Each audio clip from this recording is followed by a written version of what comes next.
Pas 2 ditësh, që i bie data 4 deri në datën 5 korrik, kur protesta e revolucioni flamingo ka thirrur një protestë të madhe me pjesëmarrje të diasporës, u përhap dhe një lajm fake news, le të themi, që Drejtoria e Imigracionit dhe e Kufierit kishte marrë urdhër që një pjesë e mirë e emigrantëve që vinë dhe do i bashkohen kësaj proteste të mos lejohen në pikat kufitare. Një lajm i tillë është hedhur poshtë zyrtarisht nga drejtues të kësaj drejtorie, të cilët konfirmuan për ne se nëse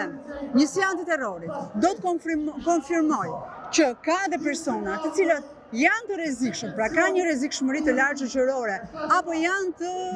të skeduar në listat e policisë së shtetit, sigurisht që ka një procedurë të intervistimit të tyre. Por